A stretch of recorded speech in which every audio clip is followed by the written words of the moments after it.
Kitabu cha Ndhumo mrengo wa 19. Baha maskini ariye ni mwaminifu kuliko mzuzu wa maneno ga kupotoka. Si vizo mtu kukala bila maarifa, na mtu ahendaye haraka nikukosa ngira. Mtu ni kwanonga maishage kwa uzuzue mwenye, naye nikimsukirwa Bwana. Utajirini kure hase nanji, ela mkia nikuchimbirwa ni asenaye.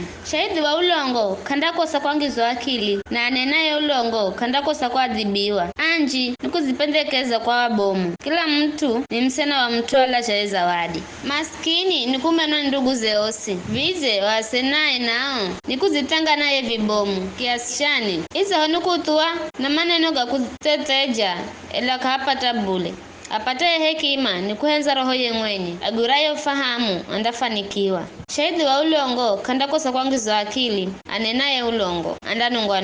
Kavimviri mzuzu kuishika iza starehe, heseze mtumwa kutawala abomu. Mtu mwenye akili kana koroza hehi, na ni nguma kwakwe kusamehe makosa. Koroza mtawali ni here mrurumu wa simba, ela mahenzoge ni here mani na zuluza makoza. Muho mzuzu ni hasara kwa babaye, na mche wa kikanwa ni mvula ya nyuru. Nyumba ina mali ni urithi areo mtu anaopata kula kwa babaye, ila mche wa akili anambola kwa Bwana. Ukahani kumuguza mtu sinzizi muziho, na siye zishuhulisha andateseka kwa nzala. Aguraye malagizo anarenda maishage, amvudhaye malagizo andafa. Aviza yakia anamkopesha Bwana, Bwana andamriha kwa mahendoge madzo. Mwadhibu mwanao wakati kuchire na tamaa, ela usimfage kumwalaga. Mtu akoro nyinji suti adhibiwe, kwani ukimwakola mara mwenga wenda kubidi umwokole kaheri. Sirikiza madha na ukubali mafundisho, ili mwisho